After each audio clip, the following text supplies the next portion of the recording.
Good about a kindergarten. That's what you said. You gotta let them know you're coming. You gotta let them know you're coming, wherever you're going. I'm coming.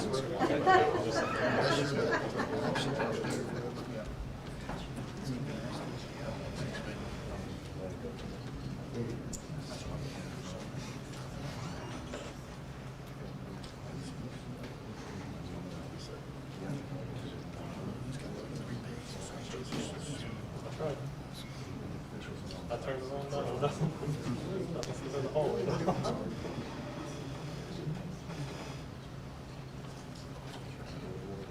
I do a rundown real quick? I know Sheriff Atkinson, you're from Walton County. Where are some of the other counties that you guys are from here? Santa Rosa. Nancy.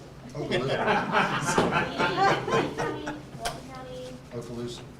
Okaloosa, Bay. Anywhere else? Brevard. I'm sorry, Brevard. Brevard? She's from my county, so that's why she.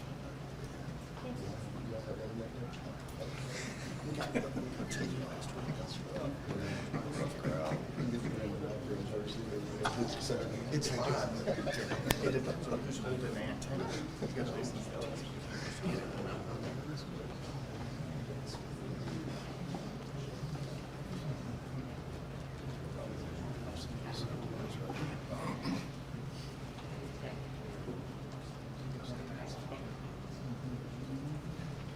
Just a warning, everybody, there are some stations that are live right now.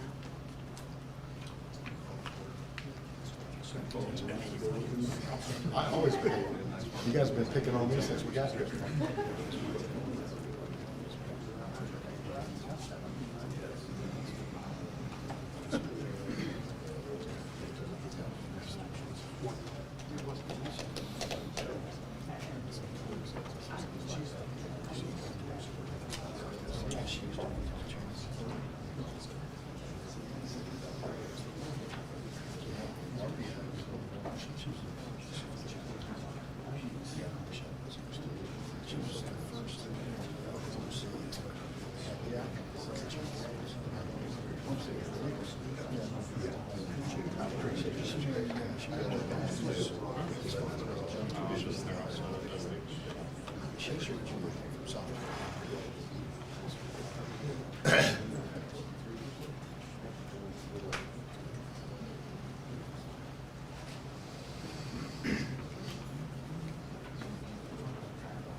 Well, it's great to be in Escambia County. I want to thank Sheriff Chip Simmons for hosting us here today for this really important announcement.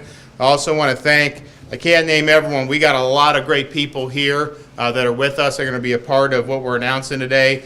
Sheriff Wayne Ivey from Brevard is here. Carmine Marceno from Lee County. Naco, are you here? Where's Chris? I think they get delayed. Oh, they got delayed. I think Chris Naco and Chad Chronister from West Central Florida counties, they're going to be here. I think they got delayed because of weather. We have our great Attorney General, Ashley Moody, traveling with us. Thank you for all that you've done, and I know you'll be able to talk about some of the stuff you're doing here. We have Okaloosa. Are you here? Where are you at? Oh, hey, thanks, man. Appreciate you coming. We also have Sheriff Bob Johnson from Santa Rosa, Holmes County. Sheriff Tate, where are you here? Where are you at? Okay. Do we have Walton County? Mike Atkinson. Thank you. Appreciate it.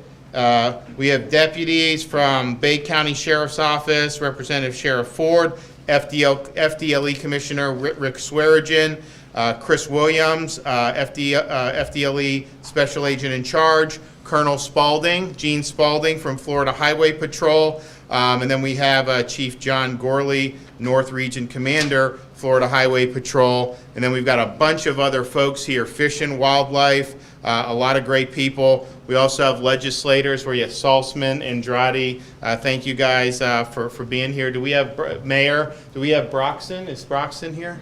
No? Okay, well, we appreciate you guys and everything. So I want to thank everyone here for their hard work, particularly over the last year and a half, and particularly in a climate that's not always hospitable around the country, although in Florida, we've made it very clear that we're standing with the people who are in uniform, who are working to keep our streets safe and our communities safe, and we're going to continue to do that.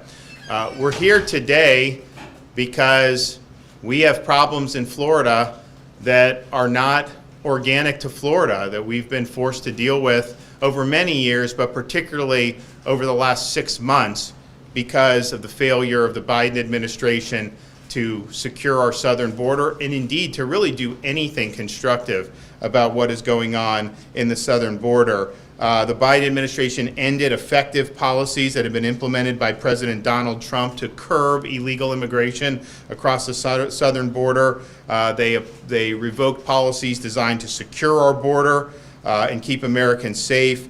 They re-implemented catch and release, and they terminated the Remain in Mexico policy. Those had all those policies, ending catch and release, Remain in Mexico, border security, all that had really, really worked to get a handle on what was going across the southern border. Now, it's like anything anyone's ever seen down there. You have caravans that are making their way and pouring across the border.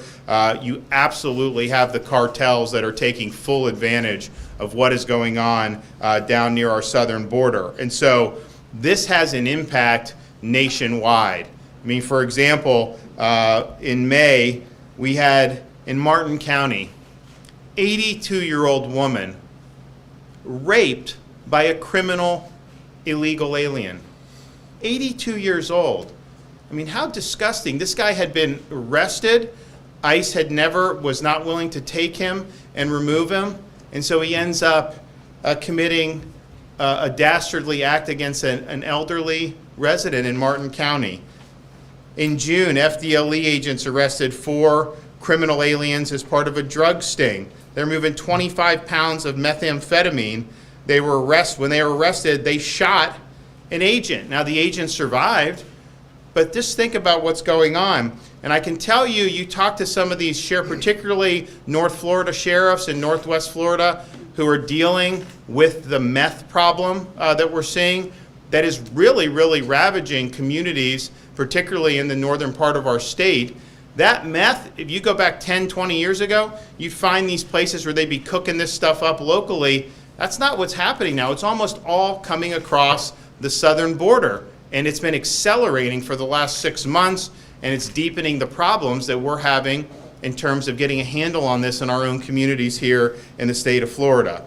And so We've also had the situation, and the Attorney General has been a part of this. The Biden administration announces that they basically don't honor detainers from ICE anymore.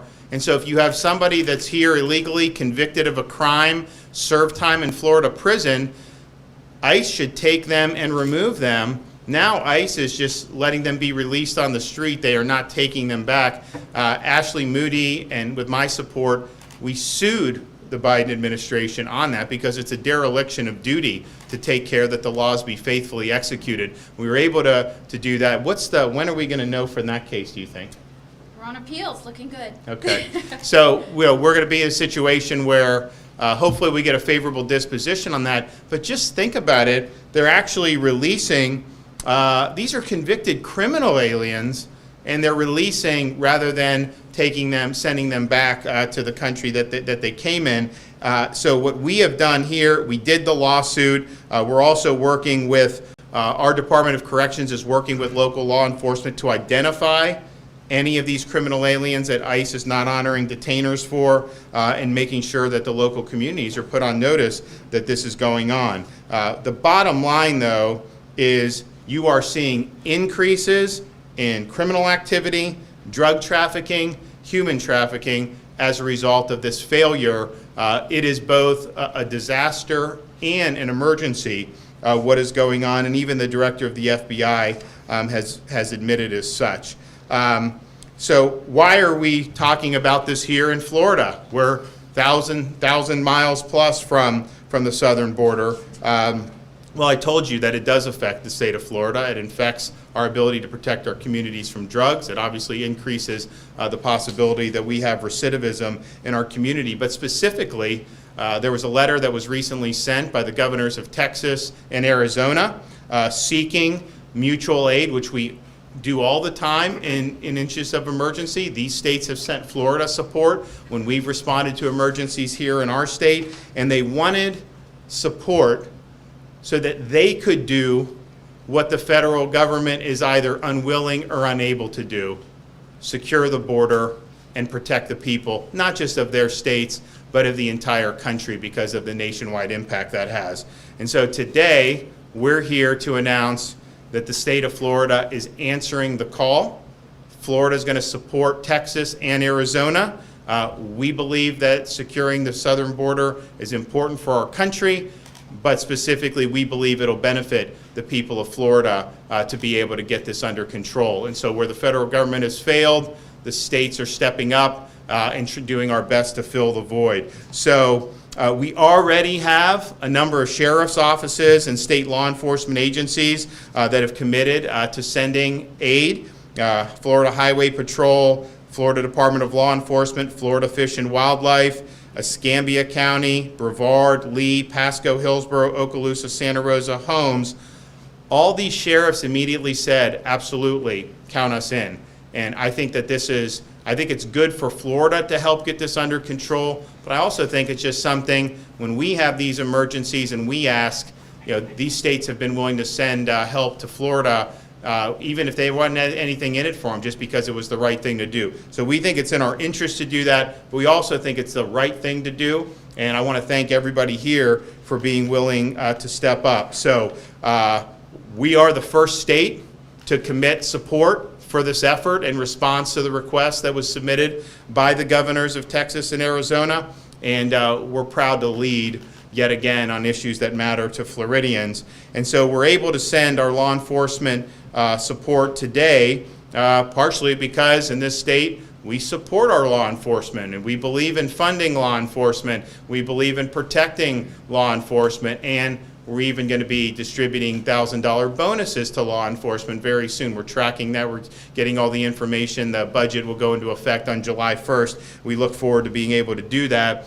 You look at these places around the country where they've turned their back on law enforcement, and invariably you have steep increases in crime. And you're seeing that in many of these cities across the country where they've turned their back on the police. You see morale low in some of these places. People are quitting the force. I can tell you, people who are demoralized in a lot of those states, some of them just may retire outright, but many of them look to Florida to be able to link up with one of our sheriff's departments or police departments because they know they're going to have support of the state and the vast majority of their local communities. So it's sad that we have to be doing this, because when you deal with stuff, there's things that just will happen, and you got to put out fires. And there's no way an executive, whether it's as a county, a state, or even the federal level, can not have things happen that you have to respond to. I think the sad thing about the reason why we're here today is because this was a created crisis through bad policies. These were deliberate policies that had taken policies that were in effect prior to January 20th that were working, going in a different direction, and then really doing nothing to respond in an effective way when it's clear after months and months of this that the policy is utterly failing. And so we're happy to step up.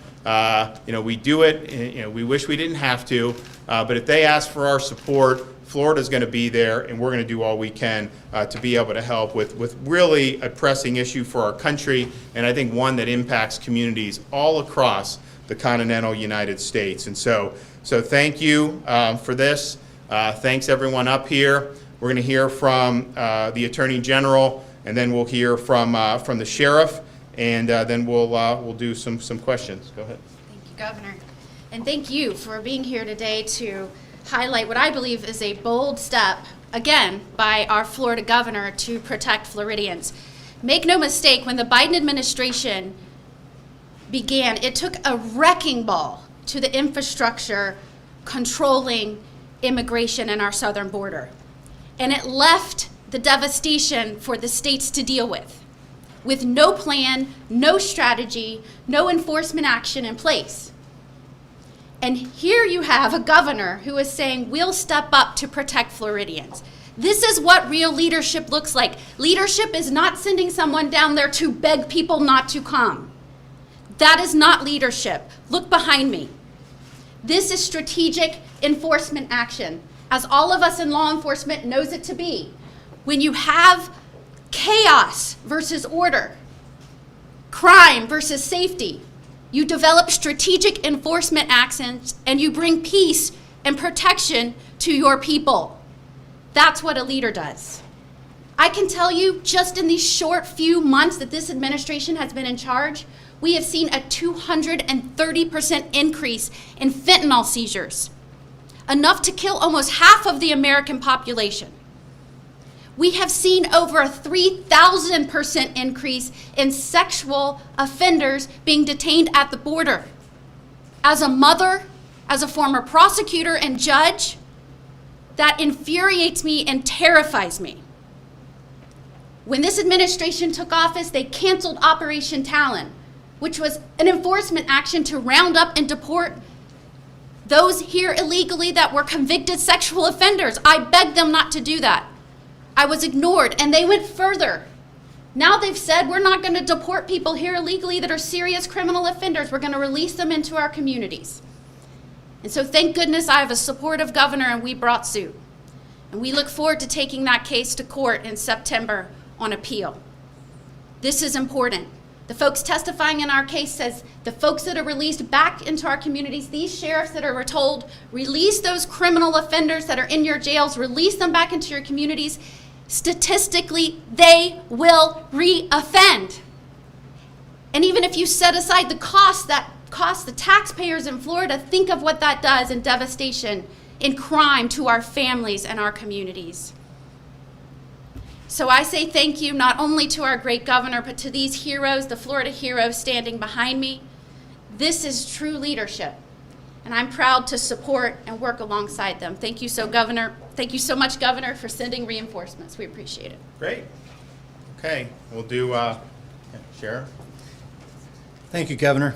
I don't have prepared remarks, but I want to tell you why we're here, why the sheriffs are here. The sheriffs are here to support a governor that supports us.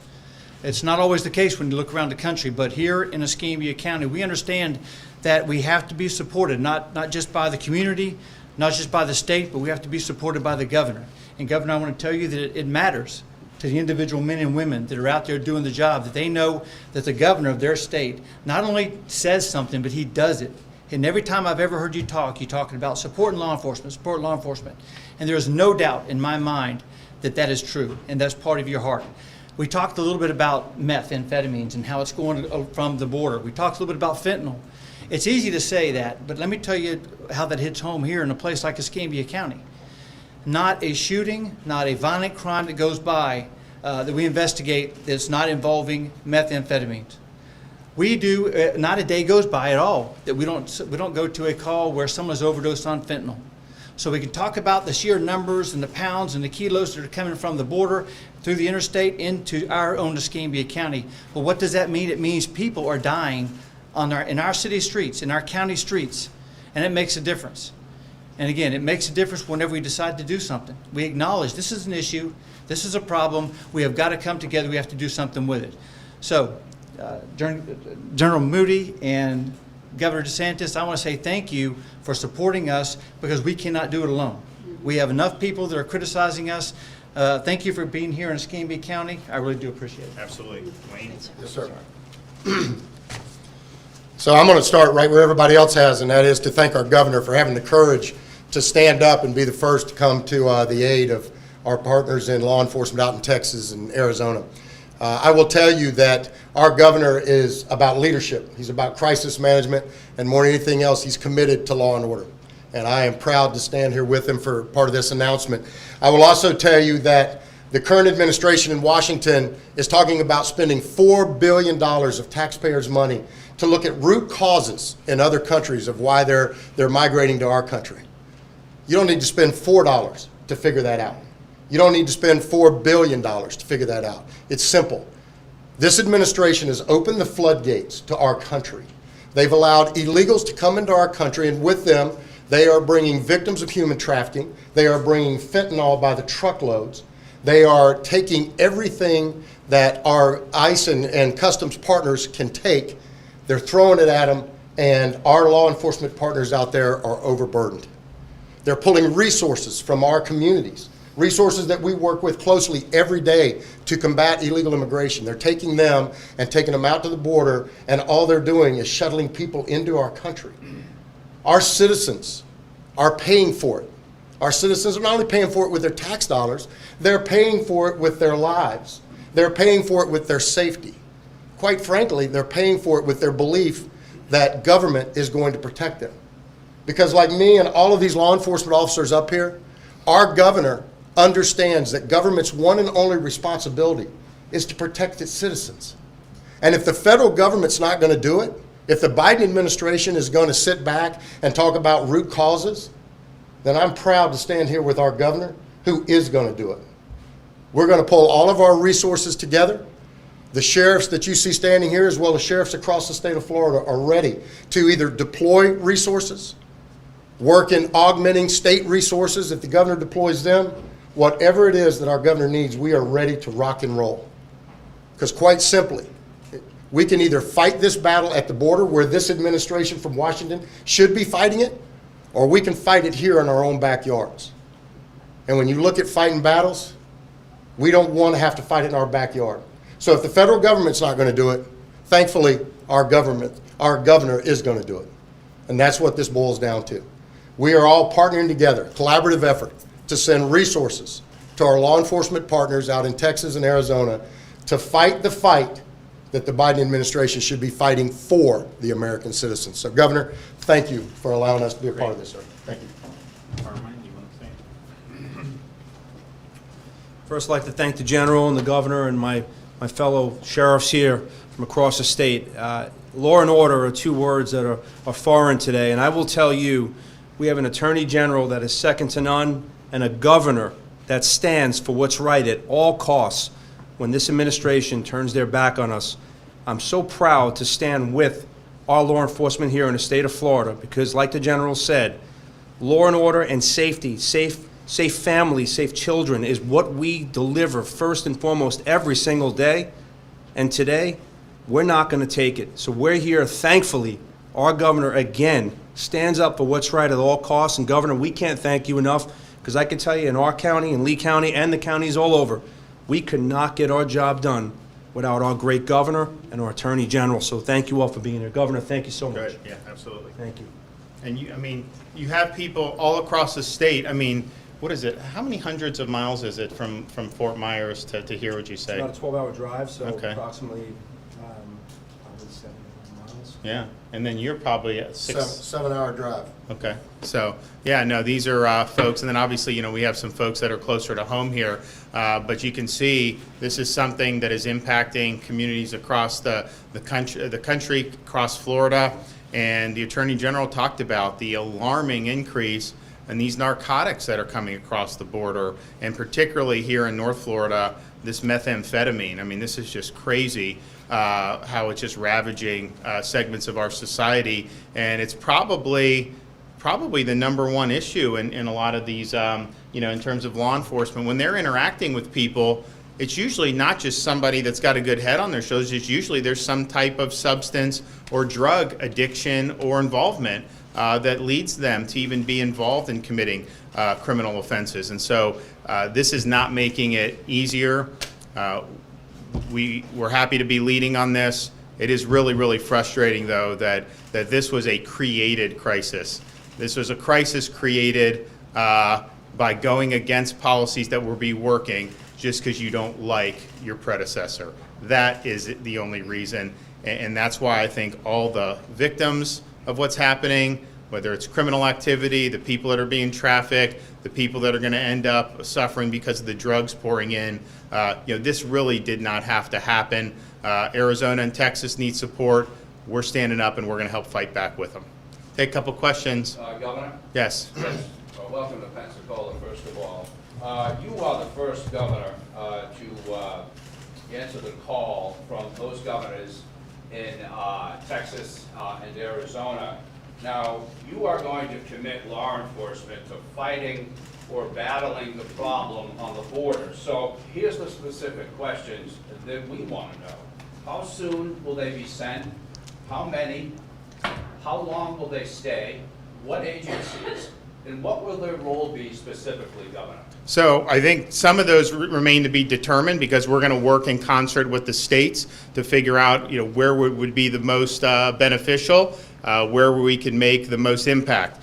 They've been requested to go for 16 days across a variety of different functions, and so we anticipate it being in that 2+ week period. How many of them? Again, once we work with the folks in Texas and Arizona, we can get a sense of what would work and what would be effective. There's also supplies they've asked. We're looking to see what they want in terms of like UAVs or some of these other things. So all that is going to be worked out. We think this is something that they need on an emergency basis for a matter of weeks. That's what we're anticipating, and obviously, as we have finite numbers and those get cemented, you know, we'll be. I know the sheriffs are going to be talking about in their community how many people from Lee are going or whatnot, and so. But I do think it'll be meaningful. They have day jobs; they got to worry about that. They can't just do. But it's the type of thing where we've sent people to California when they've had wildfires. We've sent people to Louisiana for hurricanes. States have sent people to help us. In the past, and so there's certain disaster emergency situations where we just tend to step up and help one another, and so that's what we're doing here. Yes, sir. Will it only be law enforcement, or was there any consideration of using National Guard or any other forces to go there and help? So as of now, it's just our law enforcement agencies. So FDLE, Highway Patrol, Fish and Wildlife, and then the sheriff's departments. Although this is just a recent request, we went out and said who's interested in helping. They immediately, their hands went up. I bet you there's probably more agencies throughout Florida, police departments and sheriff's departments, who probably are going to want to get involved and help out as well. Yes, ma'am. So obviously, these are our local sheriff's deputies or local law enforcement paid for with our local taxpayer money, and they're going to be sent to other communities. I know in Escambia County, gun violence is an issue. You've been talking all this time about how meth is an issue here. Is there at all any worry about sending the local law enforcement away to deal with another community's problems? Well, I think I think what we've made the point of, Ashley made it, I made it, is that meth is coming from the southern border. I mean, let's just be honest. If that border was under control, we would have less meth pouring into Florida communities, and particularly in the northern part of the state. So we believe it's in our interest that this be gotten under control. We think if we are able to help bring it under control, that will benefit Floridians. And so first and foremost, it is in our interest, given how much, I mean, I don't know what the sheriff's, but it's 95% of the meth is coming from across the southern border at this point, and it's a huge, huge problem. So that alone is enough. Then when you have somebody who, because they've stopped interior enforcement, you have an 82-year-old woman, in Martin County, guess what? You're going to see more of that stuff happen unless this gets under control. So it absolutely helps the safeties of our communities here. Now, we do things to help out even when it's not directly related, but in this situation, it is directly related. I think it's the right thing to do. I think they would have our back, and when we have disasters, so it's only appropriate we have theirs. But fortunately, this is an example of it really serving a core state interest, just given how we've already, I mean, I don't even know how many, we're over 1,000 miles. We're the closest here. We came here because it's the closest we can get to the southern border and still be in the state of Florida. And yet we're still very far away from it, yet the impacts are absolutely felt in communities all across our country, including the state of Florida. Have any additional sheriff's departments committed besides the ones that are here today? So these have committed. It was an initial call. They responded very quickly. We do think that you'll end up having more that do, and obviously we'll let people know when that happens. Yes, sir. Wanted to thank you for keeping the toll lifted on Garcon Point Bridge because of the state of the conditions here. Are you interested in acquiring that bridge for the state? Has there been any progress on moving towards that? We are discussing ways with my DOT to make a beneficial impact for the people here. If you look, I mean, the toll is it's like $5 toll now. I mean, it's crazy. And so you have people going back and forth. So we're trying to figure out, it's obviously had a lot of problems. Is there a way that we could be involved to potentially bring some toll relief to the folks here? We don't have anything to announce today, but we are having discussions about how we could impact that going forward. And it was really unfortunate what happened with that in terms of Sally. I mean, there was obviously other flooding and stuff, but I mean, that was just such an avoidable thing, and it caused a lot of people a lot of inconvenience to have to go all the way around, and it's just not easy to do. Obviously, it caused a lot of damage, and so we think we've addressed going forward in those situations, people having a clear responsibility to make sure this stuff is secured and make sure that this stuff is not going to be in a situation where it's going to do that. But I do think looking at how we do the bridge going forward, I do think that that's something that warrants discussion. And when we have an announcement, if I can have an announcement to say we're going to lower the toll, trust me, these guys will be there. We'll make sure that we do it. Saltzman, you want to do that? Okay. So we'll go from there. Okay. Anyone else that didn't get a chance to ask a question? Governor, I have one more, if you don't mind. Sure.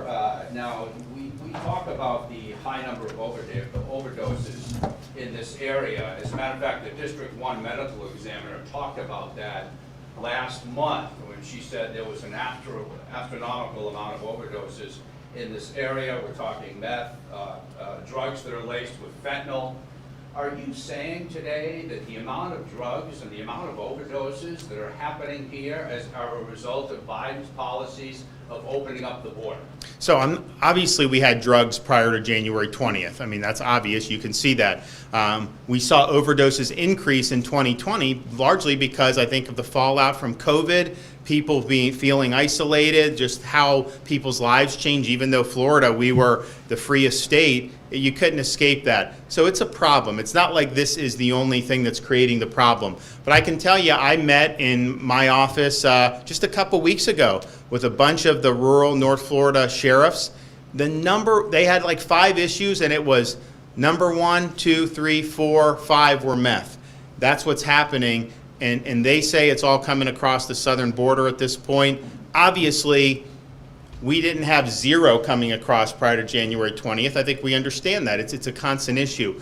But the increase that you're seeing absolutely is going to mean more of the meth in our communities, and it is going to exacerbate the underlying problems. And so if we can push back on that we could get back to where we were prior to January 20th, it doesn't mean you don't have to deal with it. You will absolutely still have to deal with it. And as the Attorney General said, I mean, the fentanyl that's coming in, there's a lot of fentanyl on the, I mean, they've already brought in enough to do so much damage. We're going to continue having to deal with that. Fentanyl overdoses were up sharply all across the country over the last year. Very, very potent and powerful and nasty stuff, and it's really destroyed and taken a lot of people's lives. So this is not, you could secure that border tomorrow. It does not mean that you would not have to deal with what we're having to deal with drug abuse.